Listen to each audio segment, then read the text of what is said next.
আসসালামু আলাইকুম বুয়া রান্নায় বাইরা অনেকদিন পর আপনাদের মধ্যে আবারও ফিরে এলাম একখান রেসিপি লইয়া।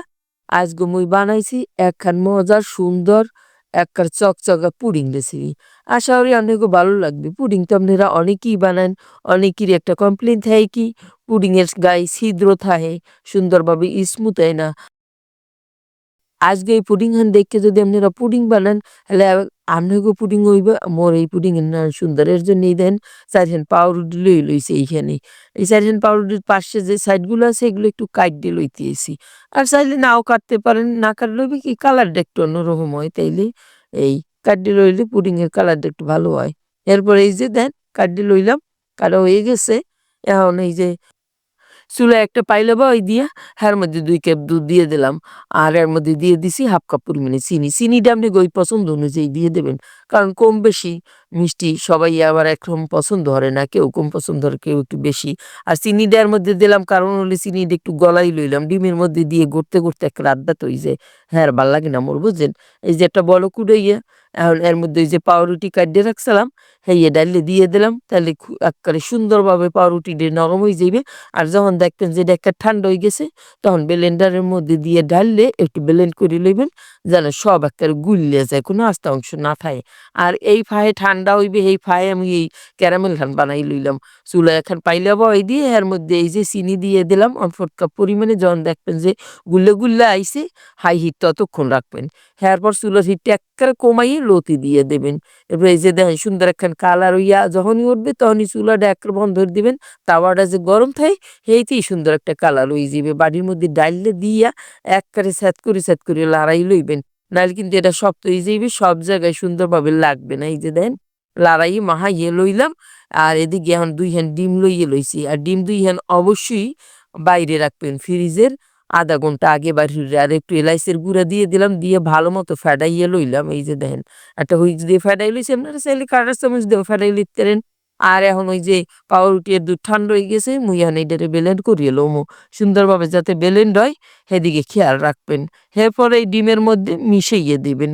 ওই যে মিশ্রণ খান আরকি বানাই লইছি এইখানে আস্তে মিশাইয়া সুন্দরভাবে গোলাই লইতে হইবে কইলো। এই যে দেখেন একটা উইক্স দিয়ে বাড়ি হেন একটু ছোট হয়ে গেছে বুঝছেন? একটু আস্তে লাড়াইয়া ওই মিশাইয়ে লইতেছি। এরপর অবশ্যই সেঁকে লইবেন।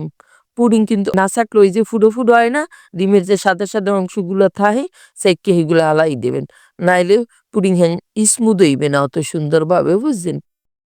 এই যে সবটুকু এক্কারে ডাইলে মোল্ডে দিয়ে দিলাম সেইক্যা। আর মধ্যের যে আস্তে অংশ সব রয়ে গেছে হ্যার দিমুন এর মধ্যে। এন একটা ফয়েল পেপার দিয়ে সুন্দর মতো এটার এক্কারে আটকাই দিবেন। আর আপনাকে যদি বাড়ির ডাকনা থাকে তাহলে ডাকনা দিয়েও আটকাই দিতে পারেন। যেন বাপের পানি এনের মধ্যে না ঢোকে। বুঝলেন? এরম করে আটকাই দিতে হইবে। আর পানি এর মধ্যে ঢুকলে তখন পুডিং আর কি তো আর ভালো হইবে না, বুঝছেন? এই যে চুলা এখন পাইলে বয় দিয়ে এর মধ্যে দিয়ে দিলাম টিস্যু। টিস্যুটা দিলে হইবে কি বাড়িটা লড়বে না। সুন্দর মতো বইয়ে থাকবে। আর এই সরাসরি হিটটাও বাড়ির গায়ে লাগবে না আর পুড়তে যাওয়ারও চান্স থাকবে না। এর মধ্যে গরম পানি দিয়ে দেবেন। খুব বেশি গরম পানি দেওয়ার দরকার নেই। যখন দেখবেন যে বাড়ির অর্ধেক পরিমাণ ভরে গেছে এই পর্যন্ত দিয়ে ঢাইকে ১ম এ হাই হিটে পানিটা ফুটাইয়া লইবেন। এরপর চুলার হিটখানে এককালে লোতে দিয়ে লইবেন। আর পুডিং এর সাইজ অনুযায়ী আর সময় কম বেশি লাগতে পারে। তাই সময়টা আর কইলাম না। আপনারা মাঝে মধ্যে একটু চেক করে দেখবেন একটা টুথপিক দিয়া। যখন দেখবেন যে টুথপিক খানের গায়ে আর কোনো কিছু কাঁচা অংশ আইতেছে না তখন বুঝবেন পুডিং খান পুরোপুরি ভাবে রান্দা হইয়া গেছে। আর রান্দা হয়ে গেলে এখানে এই যে দেখেন মোর এখান কিন্তু রান্দা হয়ে গেছে। একখান টুথপিক এক্কারে সাদা। এতে কিছুই লাগে নাই। এটা উড়েই ঠান্ডা হলে ফ্রিজে ১ ঘন্টা রাইখে এরপর এটা মোল্ড আউট করবেন। নাহলে কিন্তু ভাঙ্গে চুরে যাওয়ার চান্স থাকবে। আর অত সুন্দরভাবে বাইরেও হরতে পারবেন না। এখন এই সাইডটা একটু কাইট্টে লইলাম একখান চাকু দিয়ে। গুঁড়োই সাইডটা কাইট্টে লইবেন। ফ্রিজে ১ ঘন্টা রাখার পরে কিন্তু মুই এটারে কাটতেছি বুঝছেন? আর আপনাকে ডাইলেও দেখাই দিমু যে এই পুডিং হেন কেচ্ছা সুন্দর হইছে। হুম? এই যে দেখেন পুডিং উল্টাইয়ে দিলাম। এখন আস্তে করে বাড়িটা উড়েই লইবেন। আর বাড়ির এই নিচের অংশটা একটু হাত দিয়ে বাড়ি দিবেন যাতে পুডিংটা সহজভাবে বাইর হইয়া যায়, বুঝছেন?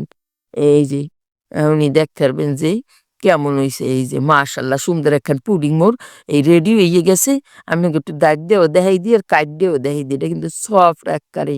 এটা মুখে দিলেই এককারে মিলাইয়া যাইবে এরকম একখান পুডিং যদি আপনারাও বানাইছেন হ্যালো মোর এই রেসিপি এন একের পুরোপুরি ফলো হইলে আপনারা বানাইবেন আপনাকে বাড়ি হ্যালে দেখবেন যে আপনাকে পুডিং ভাঙবেও না চড়বেও না ফাটাফাটি হবে না কিছুই হইবে না সুন্দর একখান পুডিং তৈরি হয়ে যাবে আশা করি মোর এই রেসিপি এন আপনাকে আজকে জম্মের ভালো লাগছে আর ভালো লাগলে আপনাকে বইনের বেশি বেশি শেয়ার হয়ে দিন ফলো হয়ে দিন সবাই অনেক বেশি ভালো থাকেন।